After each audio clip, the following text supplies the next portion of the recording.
We are at the legendary Kowloon in Saugus, Massachusetts. Since 1950, this iconic tiki spot has been a beacon of Polynesian culture on Route 1, a road once filled with historic restaurants that have mostly disappeared. As we celebrate Kowloon's rich history, we also face its uncertain future, with changes ahead that could reshape this beloved landmark forever. In this episode, we'll talk with one of the owners about how they've kept Kowloon thriving for over 70 years, share stories of famous visitors, and explore what the future holds for this tiki treasure. The future is uncertain.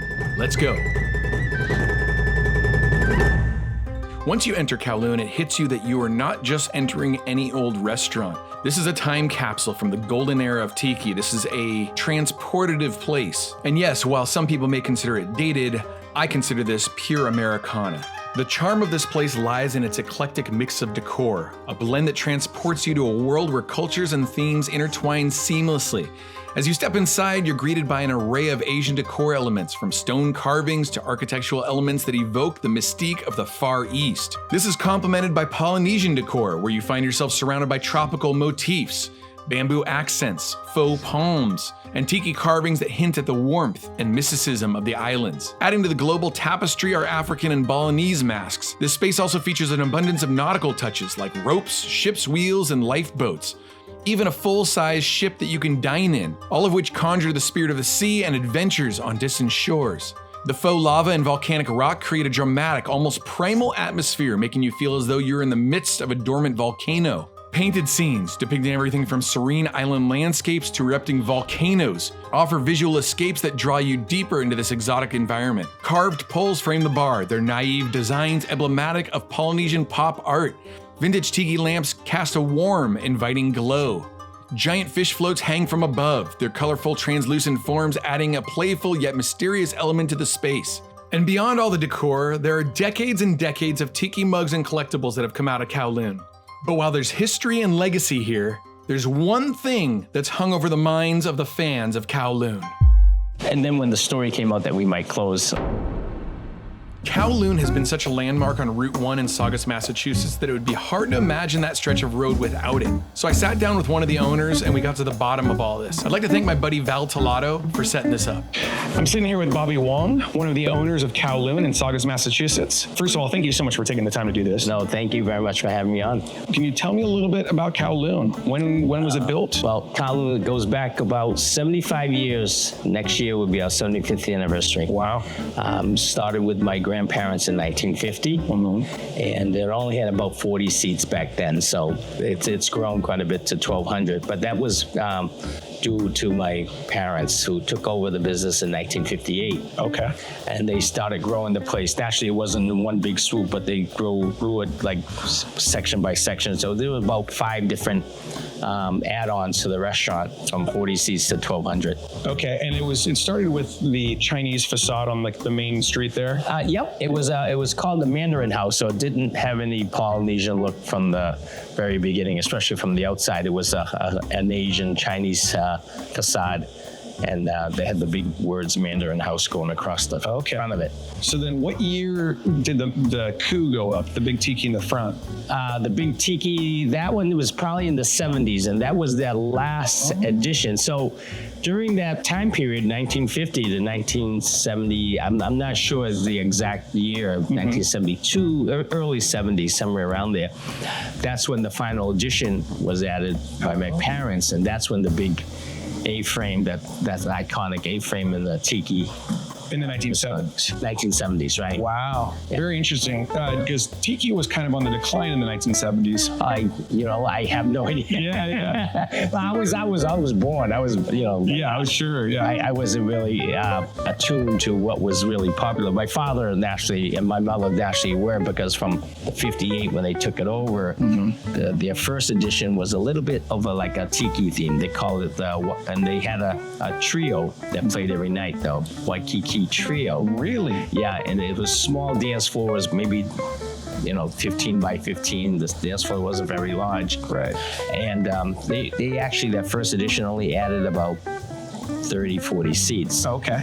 And then they did another one that added another 100, then another one that added another 200, and then another one that added like 500, 600, 700, 600, which really doubled the size of the restaurant. That's the one with the facade on it. Mm-hmm. What's the capacity of this place now? 1,200 in the sun. So many people. Yeah, in the summer it grows another 600 to 1,800. Because of out on the patio. Right. Yeah. The patio started. We actually started a Tiki themed bar outside prior to the pandemic, and that had about 100 capacity, and it was so popular because we actually ordered Tiki bars. Like it was made by this guy out in Long Beach, California. And Who was making those? I can't remember his name offhand. You know, when you get older, kind of like lose a memory. Totally. But anyway, I actually visited out there to Long Beach to actually see them. He was making them out of his home, and he had them all spread out in his driveway in the back of his house. And he was showing me the Tiki bars, and I ordered one at that point. Wow. Yeah. And actually, we even had the huts. Everything came in, and one of my great employees, a couple of my great employees were able to put them together because you had to piece them together and kind of like a jigsaw puzzle. Right. And we built these huts along with a Tiki bar. And people actually thought they were transformed, especially in the parking lot, because we had screens put them on the sides so you couldn't see out into the parking lot. Yeah. And that was the first year prior to the pandemic. When the pandemic opened, we kind of had to pivot a little bit. We put a drive-in movie theater instead. Yeah, get creative. And now it has 600 seats for concerts. And we got rid of the movie theater. That's insane. This is a very like transportative, escapist environment that you have here. Are there different rooms? Like, Yep. Again, the first room, we kept the name Mandarin House. So the first room was always called the Mandarin House. And it had a different design than the rest of the restaurant because, we kept the Chinese the look, and that got upgraded on a design. And then during COVID, we shut down that room because we couldn't open indoors. So we made that a takeout area and souvenir shop right now. There's very few seats out there. So if you go out there, it's really a big, huge takeout. You have a massive souvenir shop. Yeah. Like the retail you must do out of there must be really good. Yeah, it does very well. As we added on, the next couple of 2 or 3 rooms were that Polynesian style that my father and mother decided to grab onto during that time period. That was probably the 60s and then early 70s. Again, I don't know how the Tiki theme was, but definitely the 60s was probably pretty popular at that point. Yeah, and then the hut went up in the 70s, like the big A-frame. Right, the big A-frame came in the 70s. That was all Tiki themed as well. So. Right. So then what's the room that we're in right now? This is called the Volcano Bay Room. And again, that's because of the iconic volcano there, which has become pretty famous. And people will, when they make reservations, they specify they want the room with the volcano. Totally. And the boat. Do you know where all the decor came from? Again, this was probably late 60s that this happened. So I wasn't working here at that point. And my father and mother had such great imagination that you could see the starlights on the ceiling. Yeah. And I think it had to do with maybe some of their travels. They went to Hawaii on their honeymoon, and they actually had a painter. These are all hand painted. We had the same artist. He has since passed away, but it was Dave Burnham. Okay. He was an artist out of New Hampshire, and my parents actually used him, and he hand painted all these the railroads throughout the whole restaurant. What about the carvings? Do you know where those came from? That I'm not sure of either. But my mother and father, in their travels, they would pick up artifacts and things like that, or a manufacturer because they didn't want to pay full price. So they'll see something, look up the tag, and say, okay, that's where they got it from. Oh, right. Figure out where it's sourced. Right, themselves, right. Right. What about that room right there? That's called the Cliff Room, and the inspiration with that was to make it look like you're alongside of a cliff in Hawaii. So you see the lava. The wall is whoever it was, not real lava, but back then they didn't have the engineering or the architectural drawings, and they knew what kind of materials they used. So they were really very original in terms of figuring out what to do and what they used for that wall. Is that actual neon? Or is that rope light? No, we put a neon rope light. That was added on afterwards. But if you look at all the huts, there was a big issue because you can't use a lot of that thatched material because the building code, the fire code. That was really pretty strict. So my father and the contractor, they had to put their heads together, and that's where the creativity came from. My mother and father, along with the people that doing the work. The story was the fire department came in to inspect, and he saw all the thatch and he says, okay, that all has to go. Oh, He wow. goes, that all has to go. My father says, why? He goes, no, that's going to be a fire hazard. So my father went to the fire marshal and said, do me a favor, can you grab and touch the thatch? So the fire marshal grabs it. It's actually metal. It was sheet metal. So what they did was they took sheet metal, they cut them in small little, if you touch that now, they're all sheet metal. I just did that in the bar. Yeah. Because I was like, that doesn't look like thatch. No. But I didn't know that it was metal. It's metal. It's sheet metal. So they were so creative that they took sheets of, and they just sliced them so that they looked like that. Yeah, and then they pieced them together, they painted them and put them up. So that's amazing. When the fire department touched it, it goes, oh, okay. Yeah. They were surprised what it was. So, but not everything's authentic naturally. Sure, yeah.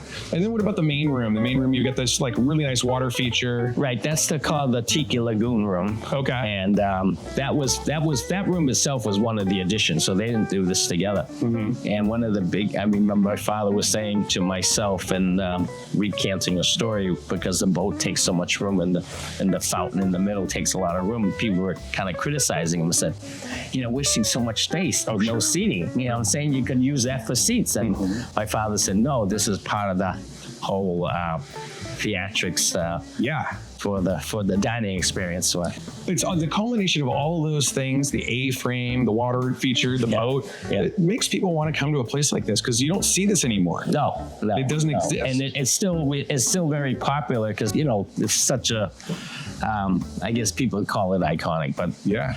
I worked here all my whole life, so it doesn't do. So to you, it's like, it's a place to work. But, it's great to hear people when they first come in for the first time. We still got a lot of first timers that come in here. So they say, oh my God, this is, and we proudly take them for a tour throughout the whole place and give them a little bit of the history because, you're proud of the fact that what your parents built. Yeah.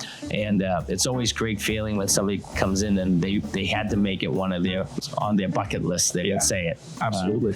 That we have to come here. This is one of the big things. And tell me about the bars in the front of the building. There's like a sports bar. Yep. Right? That when it first was built, there wasn't a sports bar. Okay. It was really dark, and they actually had a huge sunken bar, which I kind of regret that we got rid of. Right. It was a huge sunken bar that fit like 30 people. Okay. All the way around. It fit the entire room, and then on the side you'd have little booths and tables. Wow. But that was a tiki themed, and then the left side was called the Rainbow Room. They had a big mural of a rainbow in the sunset in Hawaii. Okay. But as things changed over the years, then we had to add on to the menu, which we did was Thai and sushi. And so we put a Thai and sushi kitchen right in that middle of that dining room. Very recently, on the Joe Rogan show, he had Adam Sandler on. Okay. And they were talking about that big A-frame Chinese restaurant in Saugus, Massachusetts. Oh, really? Yeah. I didn't know. Really? I never knew that. And they said that they both used to do comedy here. Adam Sandler and Joe Rogan. That could have been true. This was before comedy was even, and again, I can't remember. I know Dennis Leary was one of the comedians, and Dane Cook.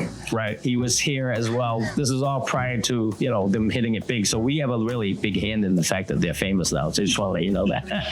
Jerry Seinfeld actually played upstairs, but he was just before his comedy series went on the air. In that lounge where you first walk in, then that was a sunken bar, and it was really dark and kind of like, it was iconic. People loved it. Yeah. But we decided to pick up Wednesday night to try to drum up a little more business on the off night. We did stand-up comedy. Yeah. In that lounge. Well, what if Kowloon is the reason why Adam Sandler started doing all those Hawaiian movies? Yeah, I think we should be getting royalty. I think. Thanks for putting that. Make a call to. Yeah, right to your lawyer. Right. What about all the glossies out there? You have a bunch of signed glossies. Have you met a bunch of famous people working there? I mean, that's only part of the collection of pictures we've had. When we redid that dining room in the lounge out front, we had in the lounge there was plastered. The walls were plastered with probably about 5 times as many pictures. Yeah. Do you have any memories of meeting anybody in particular? Or? Well, the biggest ones and that are really good friends, especially with my brother and my youngest brother Andy. I know he's able to cultivate friendships. I think it's mainly through that wrestling channel that he's really famous. He's got that wrestling pipeline that he deals with. So two of the biggest guys that we know, not only in stature but in physically, is John Cena and The Rock. Yeah. Great. You talk about them, and he has his number and their personal numbers. And Oh, really? yeah, they're actually really, really good people. Yeah. I mean, they're probably two of the nicest guys. Sure. Yeah, definitely. The Rock is a big tiki collector. Oh, okay. Well, he's from, where was he from? I know he went to Miami. Samoa or something originally, or his family's from Samoa. Yeah. So he'd be perfect. Yeah, totally. Is there anything else, Rick, that... Yeah. No, which one? The big one off. actually, that's funny you said that. It's not wood. Oh, and the coup is not wood. And no, this is a secret. But if I tell you, you got to keep it a secret. Okay. So don't really say. It's actually Foam? foam. Right. It's foam that they treated and painted over. Really? Is that the original one still? That's still original one. So we had to have it retreated a couple of times because, naturally. So it's not a. You can probably lift it by yourself. I don't know. Oh, I don't know. It's pretty gigantic. Yeah, it's pretty big, but it's not wood. Wow. And you think that went up around 1970 also? It was 70. Yeah, it was the same time. Yeah. They built that last edition. Well, I remember seeing pictures of the A-frame without the coup for a while. Or maybe it was, I don't know, could have been during construction. What it did not have when it was originally built, it did have that, what do you call it, a coup. Right. I just call it a tiki. Yeah. That's how much I know. Okay.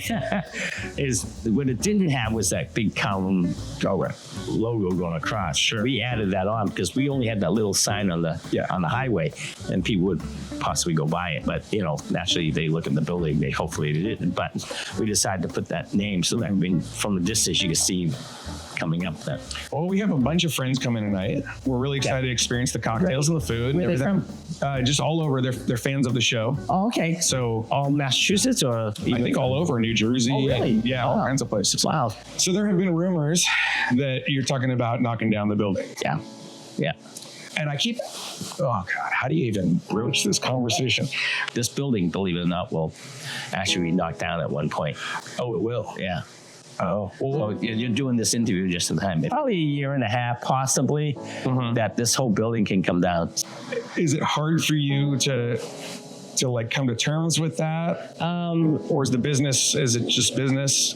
Yeah, it does. It's always difficult when you've been doing something for 50 years. You know what I'm saying? So you come every day, drive here. I can close my eyes and get here. But so you think of it, and you think of your parents and how they started the business, and your siblings, how you worked here since you were like 15 years old, and then the time comes. But the next generation really is not as involved, and it's tough for them to be involved because when you have 6 siblings like I grew up with in the business, and everybody starts with their own family, to try to merge them into this business is really difficult. Oh, because there's so many people. Well, it's not only so many people, but the emotions is different. We grew up in this business. Yeah. They didn't grow up in the business. Right. Every day we see our parents go to work, so we wouldn't see them for days sometimes because they get in late when we're sleeping, and we go to school and they go to work. And it's not easy work. No, it's tough. It was long hours, 7 days a week for them. Even for us, it was always 5, 6, 7 days a week. It was on call.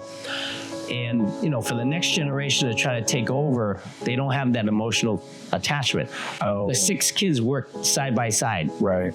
Our whole life. Sure. We fought a lot, but we also worked side by side. Yeah. So that emotional attachment, just as a team, was built. Not on purpose, but that's how the dynamics would be. Sure. So when you have the next extended family as you go on, it's, they could work part-time, but it wasn't like their passion and their identity was with the restaurant. Right. They had outside things, and a lot of them became, had different careers, great careers, doctors, engineers, things like that. Sure. And so, it's I don't think of it as I wish they were in the business though, because it's a tough life. And, Yeah. My father, and mother never pushed any of their kids, meaning myself and my siblings, to be in the business. Not once did they say, I want you to take over. We just did it ourselves because it was more of a love for my parents that we helped them. Yeah. Had nothing to do with the love for the business, but then eventually it gets in your blood. Sure. So actually, the next generation, I don't see right now that there's a path line to any of them wanting to take over the business, and it's difficult to do it because now you get a lot more shareholders. Yeah. With 6, it's tough enough. Going forward, so we know there's an exit strategy. We need an exit strategy. Sure. I tell people I don't want to wake up one day and I can't get out of bed. Right. Health. Or I don't want to wake up one day and say, geez, I'm so tired. I can't do this anymore. So the goal was a few years ago was to plant the seed, and we found a great developer, a local guy, Mike Touchette. We could not have picked a better person to go forward with the development and put the seeds. You got to get the permits, you get the planning process, the engineering, the architect. So we knew it's a long journey just to get to the point where we could actually put a shovel in the ground. So that was the reason why we put it out, and all of a sudden there was a frenzy because we had to go in front of the town to say, okay, this is what we want to do. I bet you people were Even though we weren't going to do it for a little while. couple of years, yeah. And so people were going nuts. Yeah. I mean, the news media, everybody was thinking that we're going to close tomorrow. And I said, no, we're not going to close tomorrow. We're just putting the papers in to start the process, and that's where we are now. We're getting closer and closer. We actually had a pre-application meeting with the town of Saugus with the developer, and we're doing the next step, and it could happen where we get the permits to put to do something in a year. Okay. And then will there be a version of Kowloon on the property or? Yep. That's our goal, is to build 2 apartment buildings. Okay. And as the first one's being built, we're not going to knock this down until the first one's complete. When that's complete, we're going to move our operation to a much smaller footprint. Okay. And keep the restaurant open and keep my employees working. Sure. If they want to be partners in that, that's fine, because at that point I get older, it's harder to keep working. Yeah. And when that's complete, we will open that. And when that's open, this comes down. Okay. And when this comes down, and build another one.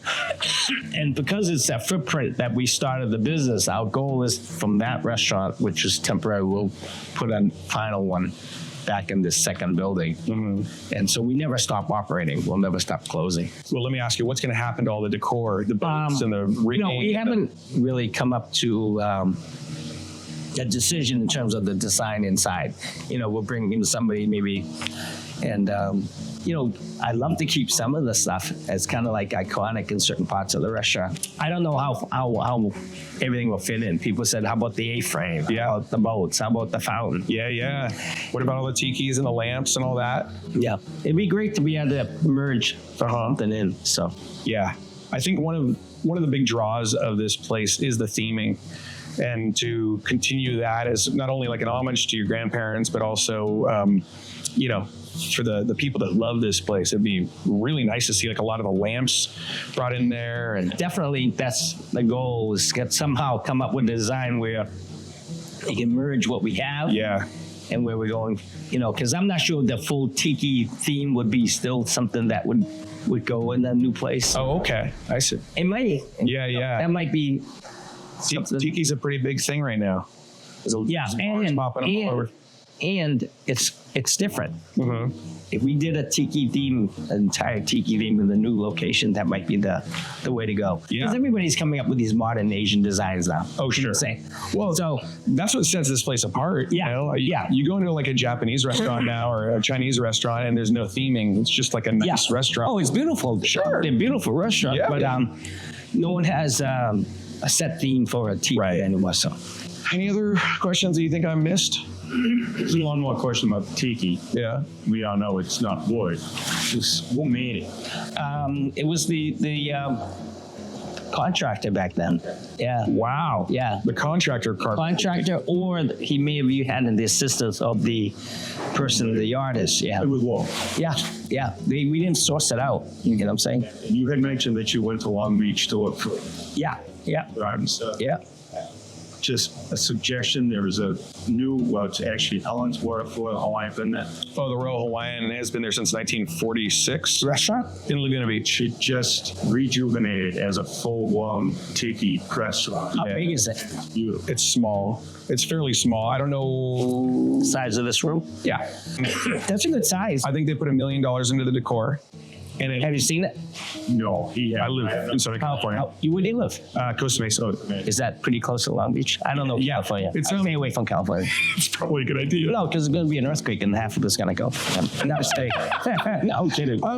Costa Mesa is probably 30 minutes south of Long Beach. Oh, okay. And then Laguna Beach is probably another 30 south. So you went to that Royal Hawaiian? It's good? Yeah, it's incredible. Just, Incredible. It's incredible, yeah. Really? The decor. if you Really? have an opportunity. I'm gonna have to go there, yeah. Because I think that might be the theme that you just put in my head. Because I had no idea what I'm gonna do when the new one comes out. Yeah. I collaborate with my siblings. Yeah. But I think that might be the way to go because it sets you apart from everything that's out there right now. Absolutely. Especially Right now, this road is. Yeah, and I'm looking at all these restaurants that come on. And I say, oh my God, this is a great design. That's a great. You go to Vegas and you see all these great designs, but they're not timeless. No.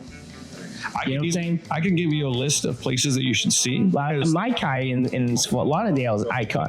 Yeah, I remember my parents took, I was a little kid then. He took us for a road trip, not purpose, that's probably vacation, but he wasn't going to me and say, okay, you're going to learn how to make a tiki bar, right? So, Right. But we went there and I was like, enthralled by it. It was great. So do you know what happened to the Maikai? Yeah, right now I heard there's an investor that went in and they're gutting it out. It's closed right now, right? Right. They should open hopefully before October. Yeah. And it's been millions of dollars put in. Yeah, And that's what I heard. They got this person that was supposedly great set designers for what's I forget his Tommy. name. Tommy, Tiki Tommy or something like that. Somebody gave me that name. I was talking to somebody. Yeah. And they would give me the whole rundown. I have to see that when it's done. He worked at Universal in Florida and stuff as a set designer. Yeah. And the place, from what I understand, is going to be incredible. I think you have the opportunity to corner that market here. Yeah. And really do it better than anybody else. Yeah. Yeah. So, I don't know. You can look at, I'd like to, well, now that you put that in my mind, if this becomes a tiki restaurant down the future, I'm going to have to thank you. Everybody's going to have to thank you for it. Because my mind was always going everywhere because, you're always thinking what's the best theme for the next restaurant. Totally. And, you see, and like I said, you see great designs for Chinese restaurants now and all kinds of restaurants, not just Chinese. And I'm thinking that would look cool. But Sure. There's nothing wrong with being what you are. Yeah. And what you're known for. And leaning into it. Yeah. Totally. Yeah. Going all in. Cool. Gee, that sounds okay. Great meeting you. What are you gonna do? Thank you so much. Nice meeting you. Yeah. Nice, very nice meeting you. And, you got to thank your grandparents for creating something that was very incredible. And my parents. And your parents, yeah. Who took it to the tiki place. Yeah. Exactly. Right. Exactly. Thank you very much. Pleasure. Bobby. Thank you. Yeah. Thank you. And well, some super interesting conversation with Bobby about the future of Kowloon.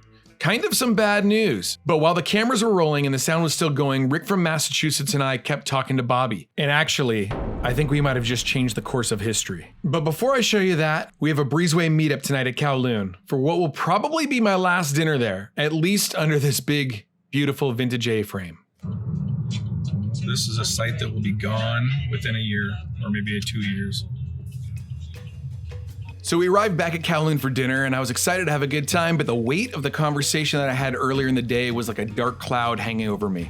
And I didn't want to tell anybody the news until this video came out. Oh my God. I'll tell you one thing, I certainly wasn't expecting this reception as I arrived. I quickly ordered a Mai Tai and joined in the festivities.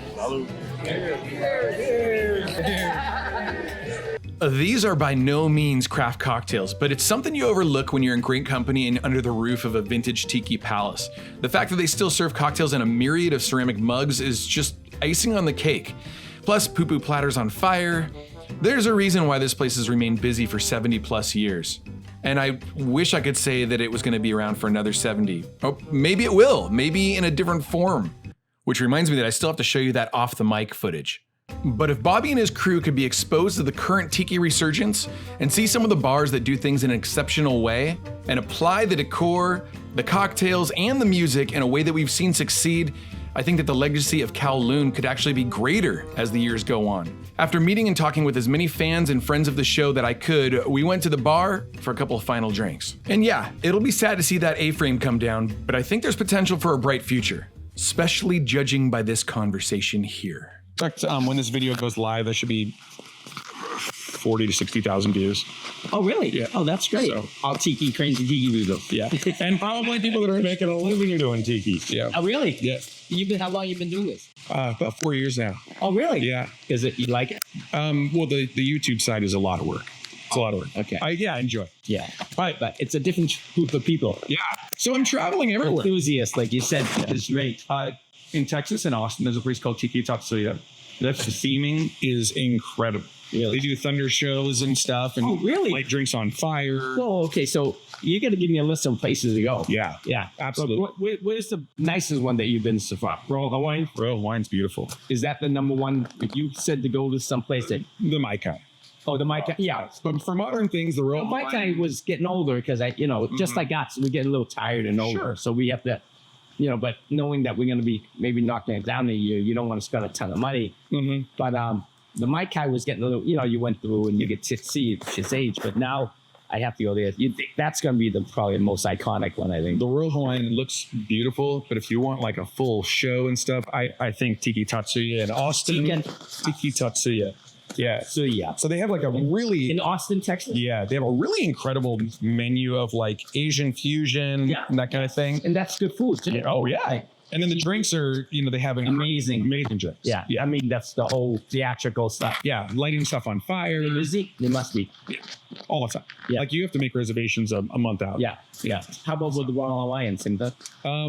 Because it's Laguna Beach, it's not really the spot for it. Yeah. But I think with people knowing what Kowloon is and knowing that this is We did this here. Yeah. What you just told me. Right. And now I'm really leaning into that really heavy now. So I might be visitors, not just local. No, I traveled to Austin Yeah. to go to that bar. Yeah. And people will Visitors come in, not Tiki enthusiasts, but visitors come in and say, where you want to go eat? You have to go. Absolutely. Birthdays, You anniversaries. have to go here. Yep. Graduation meals. And this is still going to be about 20,000 square feet. Yeah. If I say we downsize that, Right. including a kitchen, that's really downsized. But Yeah, that's sure. pretty cool. Yeah. I like that. How big is the Royal Hawaiian? Well, I think like you said, it might be about the size of this here. But that's enough. Yeah. Oh, just enough. Yeah. Okay. It doesn't need to be big. All right. Thank you. You guys hungry? Want some to eat? Later around. Well, I'm going to tell my brother. I think you met my brother in the host when you comes around at 12 o'clock. He feels, Okay. Maybe here still. Yeah. I'm going to be shooting B-roll. Okay. All right. And I will send you, I'll send you a whole list of all those places. Okay. That'd be great. Okay. So- I appreciate that. That'd be awesome. Cool. Okay. Thank you All right. so much. Okay. No, thank you. Yeah. So what do you think? Good news? Do you think it's an optimistic outlook on the future of Kowloon? Mention it in the comments below. Share this with somebody who you think would be impacted by this news. And if you aren't subscribed already, hit that subscribe button. Aloha, Kowloon. Thanks for all the memories.